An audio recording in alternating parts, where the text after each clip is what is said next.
الله ورسوله فقد فاز فوزا عظيما. أما بعد فإن خير الحديث كتاب الله وخير الهدي هدي محمد صلى الله عليه وسلم وشر الأمور محدثاتها وكل محدثة بدعة وكل بدعة ضلالة وكل ضلالة في النار. قال الله عز وجل: وإذا جاءهم أمر من الأمن أو الخوف أذاعوا به ولو ردوه إلى الرسول وإلى أولي الأمر منهم لعلمه الذين يستنبطونه منهم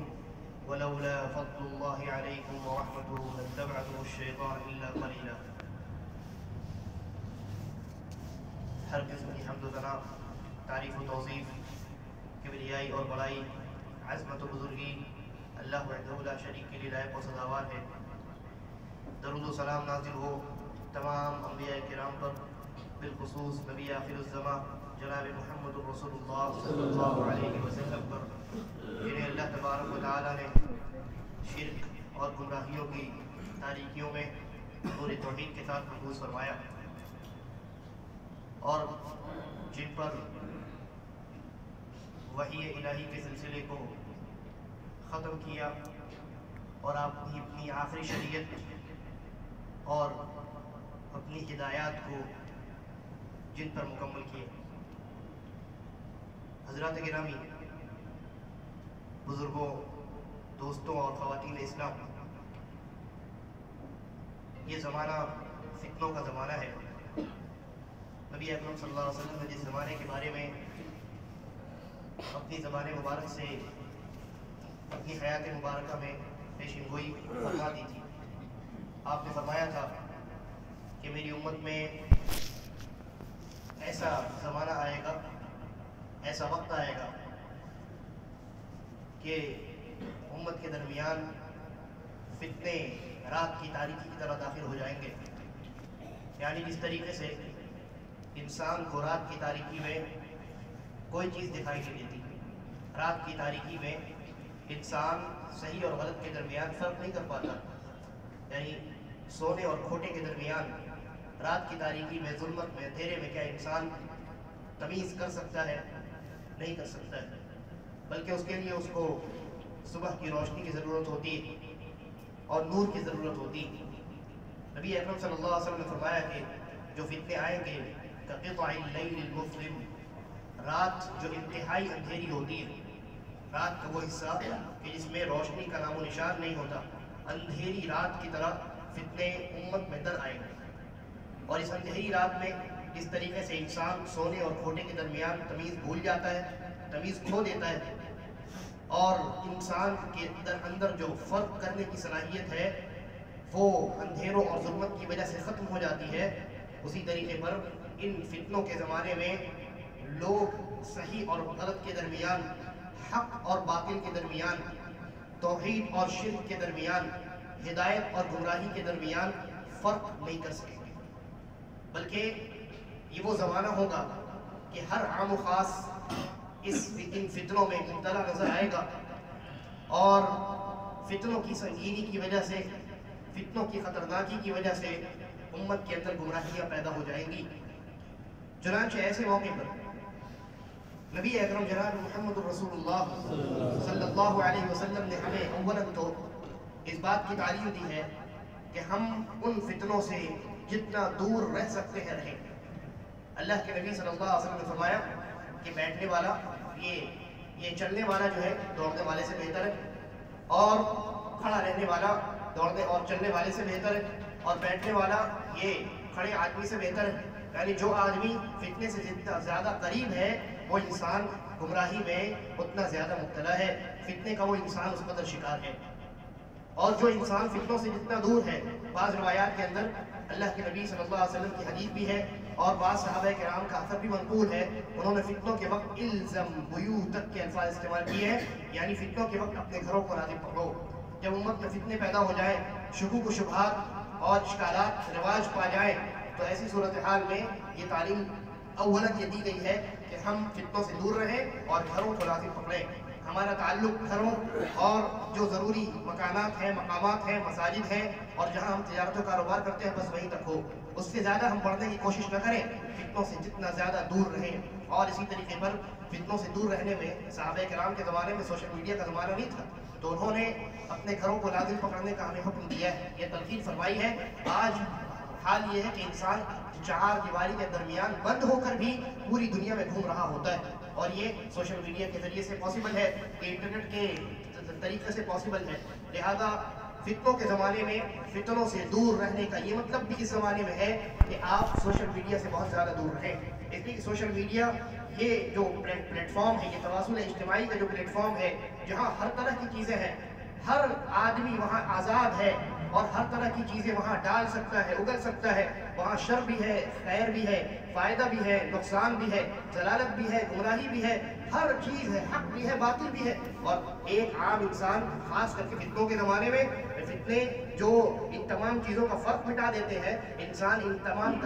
چیزوں کے درمیان فرق نہیں کر سکتا ہے۔ آپ دیکھ لیں موجودہ جو فتنہ چل رہا ہے امت اسلامیہ پر، عالم اسلام پر، اللہ رب العالمین کی جانب سے ایک بڑی عظیم آزمائش آ پڑی ہے، اور وہ کون سی آزمائش ہے آپ جانتے ہیں۔ اس آزمائش کے زمانے میں آپ اگر اس پلیٹ فارم پہ جھانکیں تو آپ کو معلوم ہوگا ہر طرح کے لوگ موجود ہیں، کوئی کسی کے حق میں بول رہا ہے، کوئی کسی دوسرے کے حق میں بول رہا ہے، کوئی اس فتنے کو آداب بتلا رہا ہے، کوئی اس فتنے کو کچھ اور سمجھ رہا ہے۔ بہت ساری چیزیں، بہت ساری پیشن گوئیاں، بہت سارے تبصرے، آج نظریات اور افکارات آپ کو نظر آئیں گے سوشل میڈیا کے میدان میں اور اس دنیا میں۔ لہذا وہ دنیا بھی فتنے کی دنیا ہے۔ موجودہ زمانے میں اس دنیا سے بھی انسان کو دور رہنا ہے، اس لیے کہ اگر اس دنیا میں آپ نے قدم رکھا تو وہاں اندھیرا ہی اندھیرا ہے۔ حق اور باطل تو ہے، فائدہ اور نقصان تو ہے، ہدایت بھی ہے، گمراہی بھی ہے، لیکن آپ کے پاس فرق کرنے کی صلاحیت نہیں ہے، اس لیے کہ یہ فتنوں کا دور ہے، اور فتنے تاریک ہوتے ہیں، فتنے اندھیرے ہوتے ہیں، فتنوں کے اندر نور اور روشنی نام کی چیز نہیں ہوتی،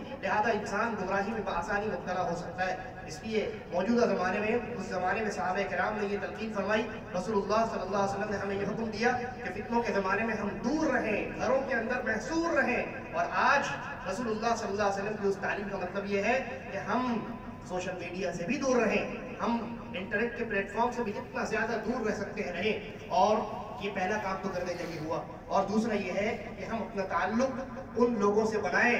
ہم اپنا تعلق اور کرنے کا مقام، ہم اپنا تعلق ان لوگوں سے جوڑیں، ان لوگوں سے مضبوط کریں، ان لوگوں سے استوار کریں کہ جن لوگوں کو اللہ تبارک و تعالی نے فتنوں کے ان اندھیروں میں توحید کا نور عطا کیا ہے، جن لوگوں کو اللہ تبارک و تعالی نے فتنوں کی ان ظلمات میں اللہ تبارک و تعالی نے علم کا نور عطا کیا ہے۔ یہ کون لوگ ہیں؟ یہ کون لوگ ہیں؟ یہ علماء کرام ہیں، یہ ورثۃ الانبیاء ہیں، یہ نبی اکرم صلی اللہ علیہ وسلم کے وارثین، حقیقی وارثین ہیں۔ اللہ کے نبی صلی اللہ علیہ وسلم کے حدیث کا آپ مطالعہ کریں گے تو آپ کو اس بات کا علم ہوگا کہ اللہ تبارک و تعالی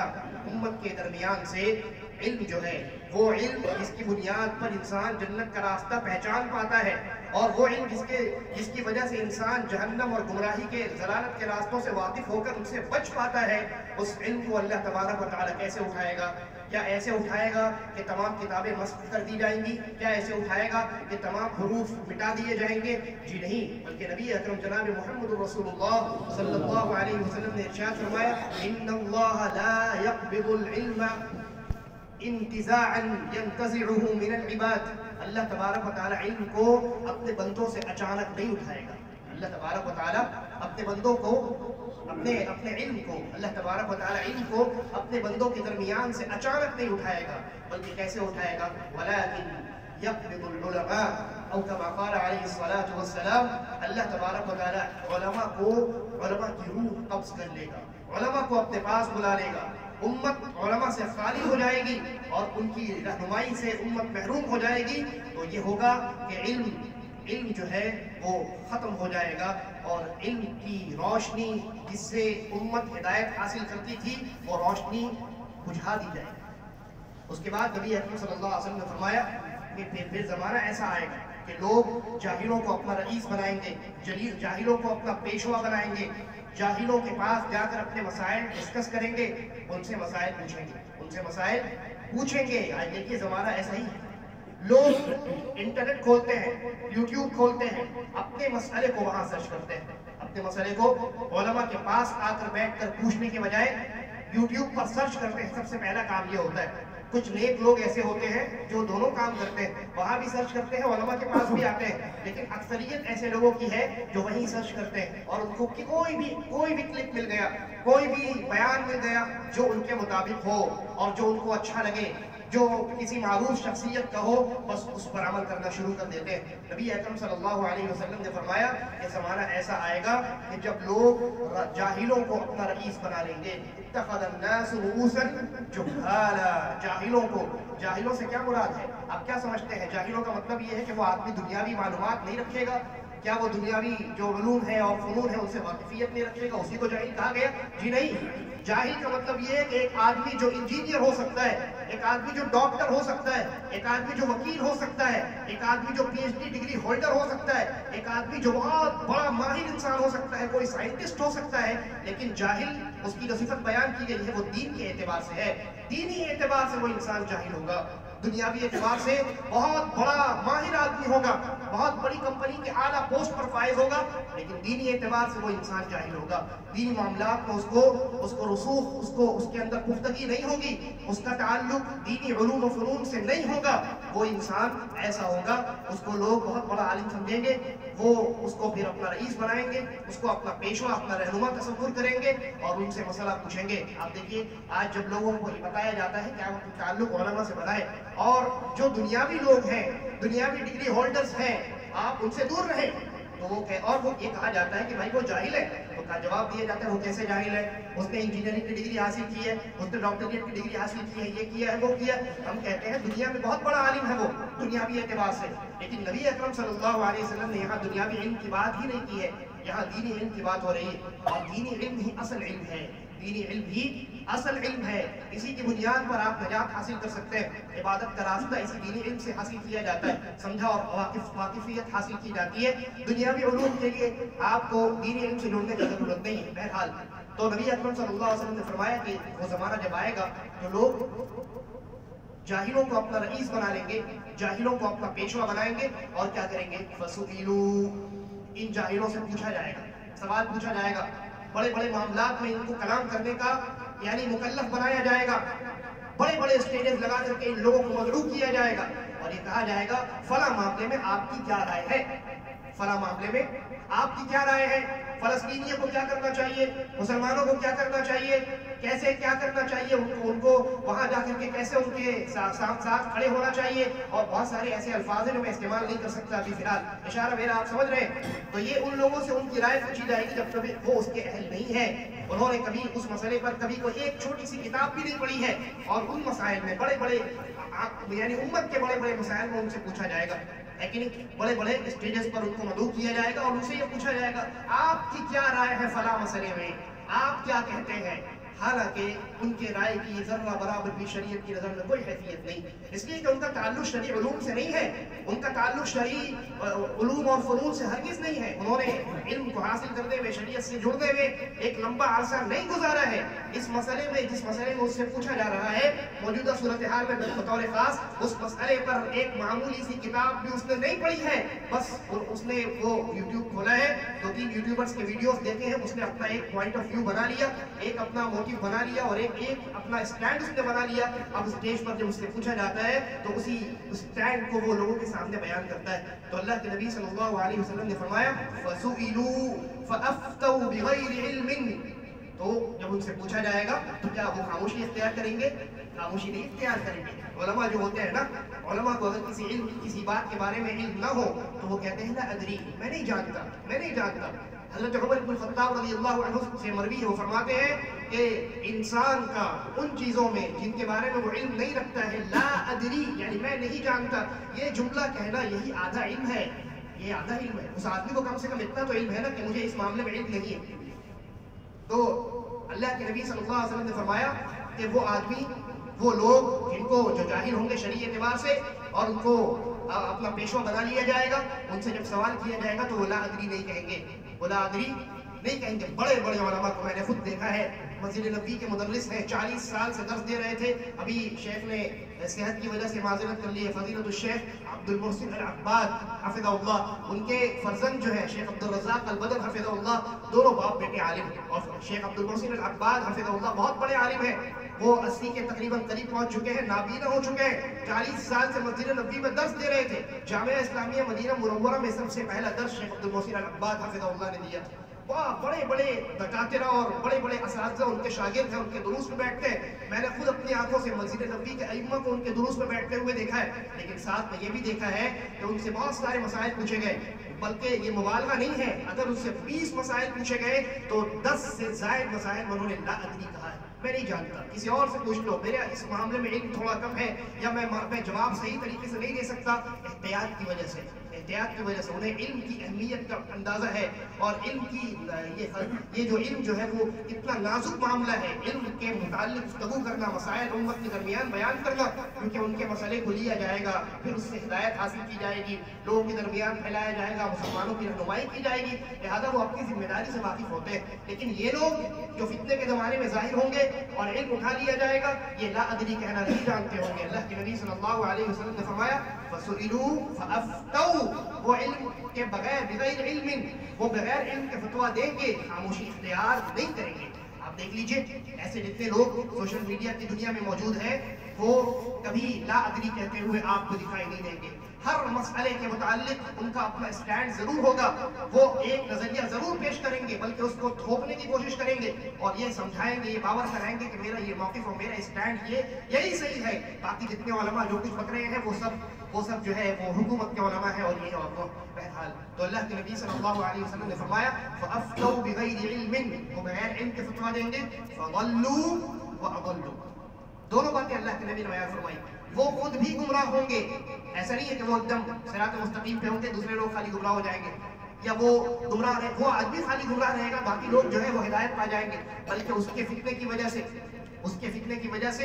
خود وہ انسان بھی گمراہی میں مبتلا ہوگا، وَضَلُّوا وَأَضَلُّوا، اور دوسروں کو بھی وہ گمراہی میں مبتلا کرے گا، دوسروں کو بھی گمراہ کرے گا۔ آپ دیکھ لیجیے یوٹیوب میں ایک ویڈیو اپلوڈ کیا جاتا ہے، فیس بک میں ایک ویڈیو ڈالا جاتا ہے، اس کے لاکھوں میں مشاہدین ہوتے ہیں، ویورز کتنے ہوتے ہیں؟ لاکھوں میں ہوتے ہیں۔ ایک ویڈیو جو 10 منٹ کی ویڈیو ہے، اس 10 منٹ کی ویڈیو کو 10 لاکھ آدمیوں نے دیکھا، اور اگر مان لیے کہ چلو سارے 10 لاکھ لوگ متاثر نہیں ہوئے، کم سے کم 10 لاکھ میں 1000 لوگ تو متاثر ہوئے ہوں گے اس ویڈیو کی وجہ سے، اس گمراہ کن نظریہ اور فکر کی وجہ سے، لہذا وہ خود بھی گمراہ ہوا اور کم از کم 10,000 لوگوں کی گمراہی کا وہ سبب ہے کہ نہیں؟ یہ قیامت کی نشانی ہے، علم کا اٹھ جانا، اور یہ سب سے بڑا فتنہ ہے امت کے درمیان۔ سب سے بڑا فتنہ یہ ہے کہ اللہ تبارک و تعالیٰ علم کو اٹھا لے اور جاہل گفتگو کرنے لگے۔ نبی اکرم صلی اللہ علیہ وسلم کی ایک اور حدیث ہے، آپ نے بیان فرمایا سَيَأْتِي عَلَى النَّاسِ سَنَوَاتِ الْخَدَّاعَاتِ،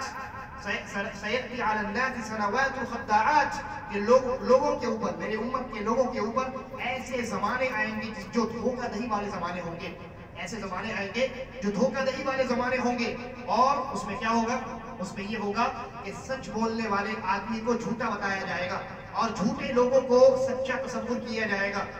اور خیانت دار آدمی کو، خائن آدمی کو امانت دار تسلیم کیا جائے گا، اور امین آدمی کو، امانت دار آدمی کو خائن ڈکلیئر کر دیا جائے گا۔ اور کیا ہوگا؟ اللہ کے نبی صلی اللہ علیہ وسلم نے فرمایا اور رویبضہ بات کریں گے۔ کون بات کریں گے؟ رویبضہ۔ صحابہ نے پوچھا کہ اللہ کے رسول یہ رویبضہ کون ہے؟ یہ کون ہے جو ایسے زمانے میں، دھوکہ دہی کے زمانے میں یہ لوگ گفتگو کریں گے؟ یعنی اللہ کے نبی صلی اللہ علیہ وسلم کے بتانے کا مقصد کیا ہے؟ اور صحابہ نے تعجب کیوں کیا؟ کیونکہ صحابہ کے زمانے میں گفتگو کرنے والے لوگ علماء ہوا کرتے تھے۔ نبی اکرم جناب محمد الرسول اللہ صلی اللہ علیہ وسلم کائنات کے سب سے بڑے عالم ہیں۔ صحابہ بیان کرتے ہیں کہ جب اللہ کے نبی گفتگو کرتے تھے، جب آپ گفتگو فرماتے تھے تو کسی کی آواز نہیں نکلتی تھی۔ اللہ تبارک و تعالیٰ نے نبی کی آواز کے اوپر کسی کی آواز بلند ہو جائے، اس پر قرآن مجید میں آیت نازل فرما کر اس کی تنقید کی ہے اور اس پر ڈانٹ پلائی ہے لوگوں کو، ہے نا؟ تو یہ وہ زمانہ تھا۔ صحابہ کرام تصور بھی نہیں کر سکتے تھے کہ کوئی زمانہ ایسا آ سکتا ہے کہ جب امت کے علماء نہ بولے بلکہ کچھ دوسرے قسم کے لوگ بولنے لگ جائیں اور وہ گفتگو کریں۔ تو اللہ کے نبی نے جب یہ فرمایا کہ رویبضہ گفتگو کریں گے، صحابہ نے پوچھا اللہ کے رسول ومن رویبضہ، یہ رویبضہ کون ہے جو ایسے فتنوں کے زمانے میں گفتگو کریں گے؟ اللہ کے نبی صلی اللہ علیہ وسلم نے فرمایا رویبضہ کون ہے؟ کہا الرجل التافہ، الرجل التافہ، بیکار آدمی، بیکار آدمی شرعی اعتبار سے، دینی اعتبار سے، جاہل آدمی، ایسا آدمی گفتگو کرے گا. اور کن معاملات پر گفتگو کرے گا؟ چھوٹے چھوٹے معاملات میں نہیں، بلکہ کہا وہ عام عمومی معاملات میں جو بڑے بڑے امت کے بس مسائل ہیں ان معاملات میں یہ بیکار آدمی گفتگو کرے گا. ایسے لوگ گفتگو کریں گے اس زمانے میں. اس زمانے میں اس طرح کی فتنے عام ہوں گے. آج دیکھیے وہ زمانہ آ چکا ہے. آج سچوں کو جھوٹا بتایا جاتا ہے، جھوٹوں کو سچا بنا کر کے پیش کیا جاتا ہے، امین کو خائن بتایا جاتا ہے، اور جو خائن ہے اسی کو سب سے بڑا امین ڈکلیئر کیا جاتا ہے کہ اس سے بڑا کوئی امانت دار نہیں ہے. یہ زمانہ آ چکا ہے. اور یہ وہی زمانہ ہے جس کے تعلق سے اللہ کے رسول صلی اللہ علیہ وسلم نے خوشخبری فرمائی، یہ پیشین گوئی فرمائی. تو اس زمانے میں آپ دیکھیے آج جن لوگوں کی آوازیں بلند ہو رہی ہیں ان میں تعداد اکثریت ان لوگوں کی ہے جو شرعی اعتبار سے جاہل ہیں، جنہوں نے شرعی علوم و فنون کو حاصل کرنے میں زندگی نہیں گزاری ہے اور اس راستے میں اپنا وقت صرف نہیں کیا ہے، اس راستے کی مشکلات اور پریشانیوں سے وہ واقف نہیں ہے، دوچار نہیں ہوئے. انہوں نے علماء کے سامنے بیٹھ کر کے، جہابذہ بڑے بڑے علماء کے سامنے بیٹھ کر کے زانو تلمس طے کر کے علم حاصل نہیں کیا ہے. وہ دنیا حاصل کرنے میں انہوں نے اپنا وقت گزارا ہے، لیکن دین کے بڑے بڑے معاملات میں، امت کے عالم اسلام کے بڑے بڑے معاملات میں اپنی زبان کھولنے کا حق سمجھتے ہیں اور امت کو گمراہ کرتے ہیں. لہذا یہ وہ زمانہ ہے. اس لیے یاد رکھیے کہ جب فتنے کے زمانے آتے ہیں، فتنے جب امت میں مبتلا ہوتے ہیں تو اس وقت اپنا تعلق علماء سے بنائیے. ہر غیر رتو خیرے سے اپنا تعلق ہرگز نہ بنائیے، نہ جوڑنے کی کوشش کیجیے، نہ ان کو سنیے، نہ ان کو شیئر کیجیے، نہ ان کو دیکھیے. اور آپ یہ بھی نہ کیجیے کہ چلو دیکھ لیتے ہیں، یہ تو گمراہ آدمی ہے، معلوم ہے، چلو دیکھ لیتے ہیں کہ کیا بولتا ہے. بالکل نہیں، بالکل نہیں. جب دجال آئے گا تو کیا ہوگا؟ نبی اکرم صلی اللہ علیہ وسلم کی حدیث ہے، فرمایا ایک آدمی ہوگا جو بڑا عابد اور زاہد آدمی ہوگا، بڑا عابد اور زاہد آدمی ہوگا. اس کو جب بتایا جائے گا کہ دجال آ چکا ہے تو وہ کہے گا چلو دیکھتے ہیں کیا تم لوگ بول رہے ہو، کون دجال ہے، کتنا بڑا فتنہ ہے اس کا، میں جا کر کے ذرا دیکھتا ہوں کون ہے وہ دجال، کتنا بڑا فتنہ ہے اس کا، دیکھتے ہیں ذرا، اب مجھے گمراہ کر دے گا. وہ آدمی جب جائے گا، جب وہاں پہنچے گا، جنت اور جہنم کو دجال کے دونوں ہاتھوں میں دیکھے گا، بس وہ اس کی اتباع کرنے لگ جائے گا. اس کے دل میں دجال کے جانب سے جو چھوڑے گئے شبہات ہوں گے وہ گھر کر جائیں گے اور وہ انسان فتنوں میں مبتلا ہو جائے گا، دجال کے فتنے میں مبتلا ہو جائے گا اور دجال کو خدا مان بیٹھے گا. دجال کو کون؟ عام آدمی کی بات نہیں ہو رہی ہے. اللہ کے نبی صلی اللہ علیہ وسلم نے ایک عابد اور زاہد قسم کے آدمی، بڑا عبادت گزار متقی پرہیزگار شخص کی کیفیت بھی بتلائی. معلوم ہوا کہ فتنوں کے زمانے میں آپ کو فتنوں سے دور رہنا ہے. اگر یہ آپ سمجھیں، یہ تصور کریں، یہ خیال آپ کے ذہن میں پیدا ہو کہ نہیں ہمیں تو سب کلیئر، ہمارے سامنے ساری باتیں واضح ہیں، ہم بہت مضبوط ایمان والے ہیں. ارے دیکھتے ہیں یہ گمراہ آدمی کیا بول رہا ہے، دیکھتے ہیں یہ فتنوں میں پڑا ہوا آدمی، معلوم ہے کہ اس کی بات نہیں سننی چاہیے، لیکن دیکھتے ہیں یہ کیا گمراہی پھیلا رہا ہے. کیا آپ اس بات سے بے خوف ہو گئے ہیں کہ اس کے شبہات آپ کے دل میں گھر کر جائے؟ حضرت امام حسن البصری یا امام ابن سیرین کے بارے میں آتا ہے، غالباً ابن سیرین رحمہ اللہ کے بارے میں آتا ہے کہ ایک مرتبہ ایک بدعتی شخص آیا، ایک بدعتی آیا اور اس نے کہا کہ میں ایک آیت سنانا چاہتا ہوں آپ کو. کہا نہیں کوئی ضرورت نہیں. کہا ایک آیت سن لیجیے، ایک حدیث سن لیجیے. کہا نہیں کوئی ضرورت نہیں، چلے جاؤ، تم اٹھ کر کے جاتے ہو یا میں اس مجلس کو چھوڑ کر کے چلا جاؤں. بہرحال وہ چلا گیا. ان کے شاگردوں نے پوچھا کیا بات ہے امام صاحب؟ وہ آدمی چلیے بدعتی تھا، گمراہ تھا، لیکن آپ کو تو قرآنی آیت سنا رہا تھا، حدیث رسول صلی اللہ علیہ وسلم کو آپ کے سامنے پیش کرنے کی اجازت آپ سے طلب کر رہا تھا، پھر آپ نے کیوں نہیں سنا؟ آپ نے اس کو بھگا دیا. اور یہ اتنے سخت الفاظ استعمال کیے آپ نے. کیا فرمایا امام نے؟ آپ نے فرمایا مجھے اس بات کا خوف ہوا کہ کہیں اس کی جانب سے چھوڑے گئے شبہات میرے دل میں گھر کر گئے اور میں گمراہ ہو گیا تو مجھے کون بچائے؟ لہذا ہرگز آپ اس غلط فہمی میں نہ پڑیے. یہ بھی شیطان کی جانب سے وسوسہ چھوڑا گیا ہے. لوگ سمجھتے ہیں کہ ہم بہت پکے مضبوط ایمان والے، بہت صاف اور شفاف منہج والے ہیں، لہذا کسی بھی گمراہ انسان کو سن لے، ہمارے منہج میں کوئی خلل پیدا نہیں ہوگا، ہمارے عقیدے میں کوئی بگاڑ پیدا نہیں ہوگا. ہرگز نہیں. آپ بے خوف نہ رہیے، بلکہ آپ اپنے آپ پر اعتماد نہ کیجیے. خود نبی اکرم جناب محمد رسول اللہ صلی اللہ علیہ وسلم ہمیشہ اس دعا کو لازم پکڑا کرتے تھے. دعا آپ دیکھیں نبی اکرم صلی اللہ علیہ وسلم کی، اس میں آپ یہ الفاظ، یہ چیز اللہ رب العالمین سے مانگا کرتے تھے. فلا تکلنی الی نفسی طرفۃ عین، پلک جھپکنے کے برابر بھی اے اللہ، رسول اللہ کی دعا ہے، اے اللہ مجھے پلک جھپکنے کے برابر بھی مجھے اپنے حوالے مت کرنا، یعنی مجھے چھوڑ نہ دینا، ہمیشہ اپنی نظروں کے سامنے اور اپنی ہدایت کے تحت مجھے رکھنا اور میری رہنمائی کرتے رہنا. لہذا انسان جب رسول اللہ صلی اللہ علیہ وسلم اللہ سے یہ دعا کر رہے ہیں کہ اللہ مجھے اپنے آپ پر مت چھوڑ دینا بلکہ میری رہنمائی تیرے ہاتھ میں ہے، میری ہمیشہ رہنمائی کرتے رہنا، تو ہمارا کون؟ ہم کیسے بے خوف ہو سکتے ہیں؟ ہم کیسے بے خطر ہو سکتے ہیں؟ ہمارے دلوں سے گمراہی کا کیا یہ فتنہ، کیا یہ ڈر ختم ہو چکا ہے؟ ہرگز نہیں۔ لہذا یہ وہ زمانہ ہے جس زمانے میں روئی بضع گفتگو کر رہے ہیں، گمراہ لوگ ہیں اور جن کا واسطہ شریعت سے نہیں ہے، جو مصالح اور مقاصد سے واقف نہیں ہے، فقہ جنہیں شریعت کی نہیں آتی ہے، ایسے لوگ آج میدان میں آ کر کے گفتگو کر رہے ہیں۔ لہذا ایسے معاملے میں اللہ تبارک و تعالیٰ نے فرمایا وَإِذَا جَاءَهُمْ أَمْرٌ مِّنَ الْأَمْنِ أَوِ الْخَوْفِ أَذَاعُوا بِهِ۔ حال یہ ہے اس زمانے کے بارے میں اللہ رب العالمین نے فرمایا کہ کچھ لوگ ایسے ہیں جب امن کا معاملہ ہوتا ہے یا خوف کا معاملہ ہوتا ہے، یعنی فتنہ کا معاملہ ہو یا کوئی بھی معاملہ ہو، ہر چھوٹے بڑے مسئلے کو لے کر کے وہ پھیلانا شروع کر دیتے ہیں، لوگوں کے درمیان اس کا پرچار شروع کر دیتے ہیں، اس پر گفتگو کرنا اپنا حق سمجھتے ہیں، چائے کی مجلسوں میں بیٹھ کر کے بڑے بڑے معاملات میں گفتگو کرتے ہیں۔ اللہ تبارک و تعالیٰ نے فرمایا وَإِذَا جَاءَهُمْ أَمْرٌ مِّنَ الْأَمْنِ أَوِ الْخَوْفِ أَذَاعُوا بِهِ وَلَوْ رَدُّوهُ إِلَى الرَّسُولِ وَإِلَى أُولِي الْأَمْرِ مِنْهُمْ لَعَلِمَهُ الَّذِينَ يَسْتَنبِطُونَهُ مِنْهُم۔ کہ انہیں چاہیے یہ تھا کہ وہ ان معاملات کو اللہ اور اس کے رسول کی جانب اور جو اولو الامر ہے، جو علماء ہے، جو حکام ہے، ان کی جانب پھیر دے۔ وہ بڑے معاملات جن میں ان کو علم نہیں ہے ان معاملات پر اپنی زبان مت رکھیں، ان کو پھیلانے سے بچیں، ان کو شیئر نہ کریں، بلکہ علماء کی ذمہ داری ان معاملات کی وضاحت ہے، آپ ان معاملات کو علماء کے ذمہ چھوڑ دیں اور ان کی رہنمائی میں اور ان کی رہبری میں آپ زندگی گزاریں۔ وَلَوْلَا فَضْلُ اللَّهِ عَلَيْكُمْ وَرَحْمَتُهُ لَاتَّبَعْتُمُ الشَّيْطَانَ إِلَّا قَلِيلًا۔ اللہ نے کہا کہ اگر اللہ کے فضل، اللہ کی رحمت اور اللہ کا فضل نہیں ہوتا تو تم میں سے اکثر لوگ شیطان کی اتباع کرتے رہتے۔ لہذا معلوم ہوا کہ فتنوں کے معاملے میں، فتنوں کے زمانے میں، فتنوں کے معاملات میں انسان کو چاہیے کہ علماء سے اپنا تعلق جوڑ کر کے رکھے، فتنوں کے زمانے میں اپنا تعلق علماء سے مضبوط کرے اور ان کی رہنمائی اور ان کی رہبری میں زندگی گزارے۔ آپ دیکھیے خوارج کا فتنہ جب پیدا ہوا صحابہ کرام رضوان اللہ علیہم اجمعین کے زمانے میں، صحابہ ہی کے زمانے میں یہ بہت بڑا فتنہ پیدا ہو چکا، خوارج کا فتنہ جنہوں نے حضرت علی رضی اللہ عنہ اور ان کی پوری فوج کو کافر کہا، حضرت معاویہ رضی اللہ عنہ اور ان کی پوری فوج کو کافر کہا، اور ان کے بہت سارے گمراہ کن عقائد موجود ہیں۔ ان میں سے ایک بہت بڑا عقیدہ یہ ہے، اس سلسلے میں بہت ساری مثالیں ہیں لیکن یہ چھوٹی والی مثال میں آپ کے سامنے پیش کر رہا ہوں کہ ان کا ایک بنیادی عقیدہ ہے، ان کو خوارج کہا جاتا ہے، یعنی خارجی، یعنی نکل جانے والے، حضرت علی اور حضرت معاویہ اور مسلمانوں کے درمیان سے نکل جانے والے خارجی، اسی کی جمع ہے خوارج۔ تو یہ جو ہے ان کے بہت سارے گمراہ کن عقائد ہیں، ان میں سے ایک عقیدہ یہ ہے کہ ایک آدمی اگر کبیرہ گناہ کا ارتکاب کرتا ہے، مثلا جھوٹ بول دیتا ہے یا مثلا چوری کر لیتا ہے یا زنا کر لیتا ہے یا کوئی بڑا گناہ اگر کوئی انجام دے دے تو وہ کافر ہو جاتا ہے اور جہنم میں ہمیشہ رہے گا۔ یہ ان کا بنیادی عقیدہ ہے کہ جو گناہ کبیرہ کا ارتکاب کرنے والا آدمی ہے وہ جہنم میں جب ڈالا جائے گا تو کبھی نہیں نکالا جائے گا، بلکہ وہ جہنم میں جانے کے بعد ہمیشہ جہنم میں جلتا رہے گا۔ اور لطف کی بات یہ، مزے کی بات یہ ہے کہ اپنے اس گمراہ عقیدے پر وہ قرآن مجید سے دلیل پیش کرتے ہیں۔ کہاں سے پیش کرتے ہیں؟ قرآن مجید سے دلیل پیش کرتے ہیں۔ آپ دیکھیے آج اندازہ لگائیے جو بڑے بڑے جو حال گفتگو کر رہے ہیں، ممبر و محراب سنبھال رہے ہیں، بڑے بڑے جاہل لوگ جن کا کچھ اتا پتہ نہیں ہے، دین سے علم سے کوئی تعلق نہیں ہے، بڑے بڑے دنیاوی ڈگری ہولڈرز ہیں، آج ان کا حال کیا ہے؟ اپنے ہر مسئلے پر کوئی حدیث نمبر پیش کرتے تھے، قرآن مجید کیا ہے، چیپٹر نمبر اتنا، آیت نمبر اتنا پیش کرتے تھے، بس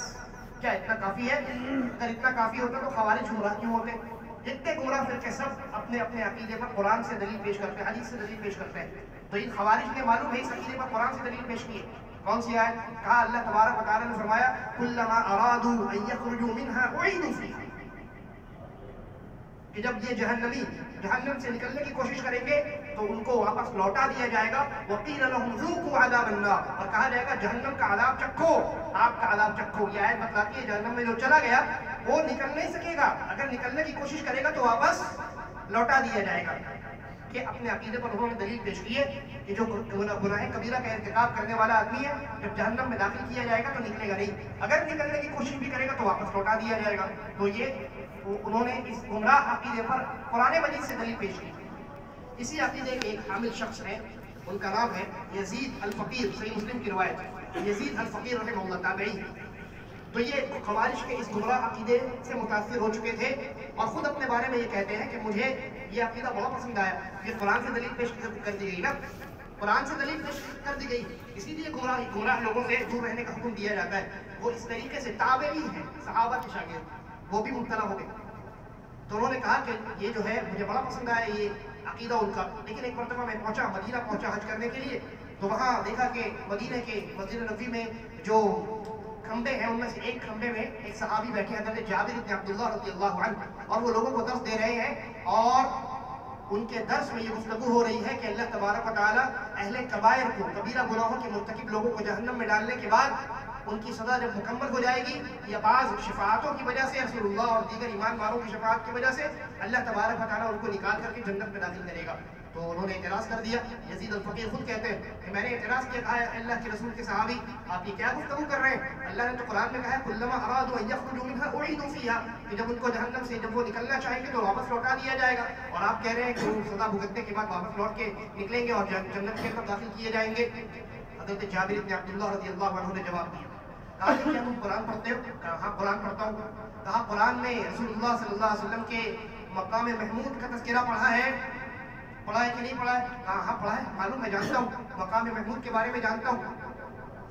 صحابی رسول جابر بن عبداللہ رضی اللہ عنہ نے کہا کہ مقام محمود پتہ ہے کیا ہے؟ مقام محمود وہ مقام ہے کہ رسول اللہ صلی اللہ علیہ وسلم کو قیامت کے دن اللہ تبارک و تعالیٰ اس مقام پر فائز کرے گا، اور اس مقام سے اللہ کے نبی صلی اللہ علیہ وسلم اپنے امت کے کبیرہ گناہ میں مبتلا ہو جانے والے ان اشخاص کے بارے میں جو جہنم میں داخل کیے جا چکے ہوں گے، اللہ تبارک و تعالیٰ کے حق میں شفاعت کریں گے، اور آپ کی شفاعت کی وجہ سے اللہ تبارک و تعالیٰ ان کو جہنم سے نکال کر کے جنت کے ایک نہر میں غسل دلوائے گا، اور پھر وہاں سے نکال کر کے فائنلی ان کو جنت کے اندر داخل کیا جائے گا، فائنلی ان کو جنت کے اندر داخل کیا جائے گا۔ جب انہوں نے یہ کلام سنا اور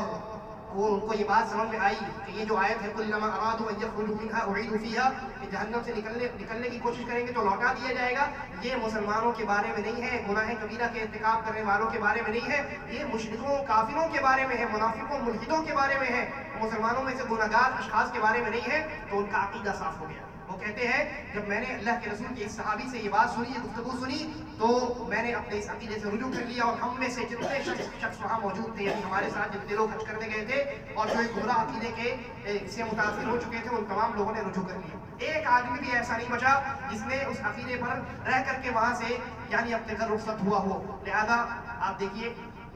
علم کی وجہ سے، علماء سے جڑنے کی وجہ سے فتنوں سے اللہ تبارک و تعالیٰ نے تابعی حضرت یزید الفقیر رحمہ اللہ کو بچا لیا۔ لہذا آج بھی جتنے فتنے ہیں ان تمام فتنوں سے اگر آپ محفوظ رہنا چاہتے ہیں، ان تمام فتنوں سے بچنا چاہتے ہیں، تو کیا کرنا پڑے گا؟ علماء اسلام کو لازم پکڑنا ہوگا، ان کی رہبری اور ان کی رہنمائی میں آپ کو زندگی گزارنی ہوگی۔ اللہ تبارک و تعالیٰ ہمیں ہدایت دے اور ہمارا تعلق علماء سے مضبوط کرے، اور مسلمانوں کے اوپر جو فتنے آ پڑے ہیں اللہ رب العالمین ان فتنوں سے مسلمانوں کی حفاظت فرمائے۔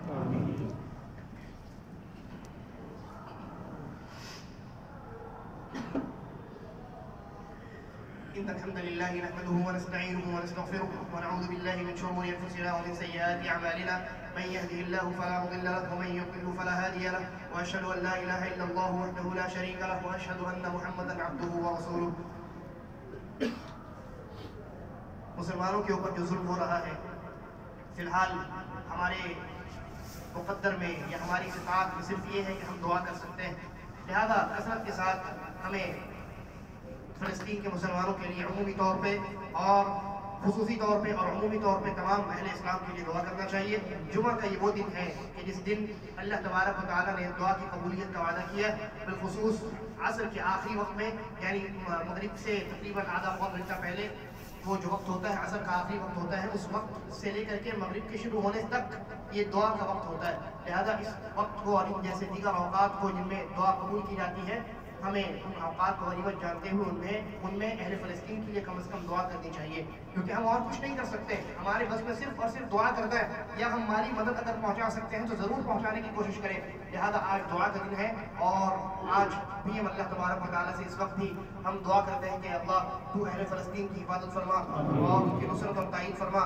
اور اللہ تو ان کے درمیان اپنی رحمت اور برکت کو نازل فرما، اور اے اللہ غیب سے اللہ رب العالمین تو ان کی حفاظت فرما۔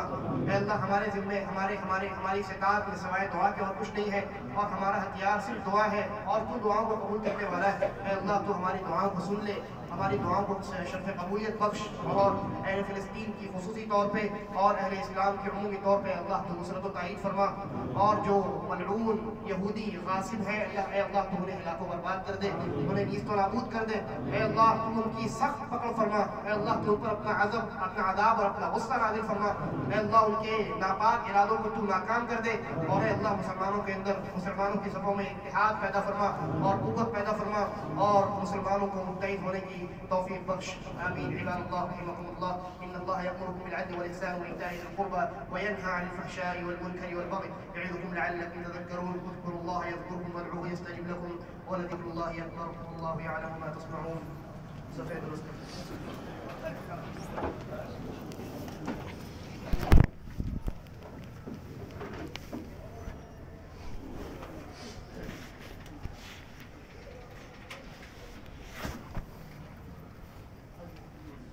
اللہ اکبر اللہ اکبر،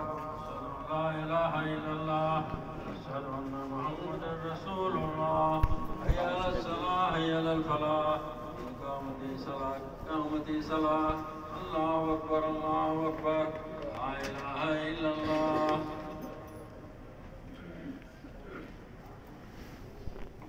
مل کر کے کھڑے ہو جائیں، کہیں درمیان میں خالی جگہ نہ چھوڑیں، اور امیر کرو قبلے کی جانب کریں۔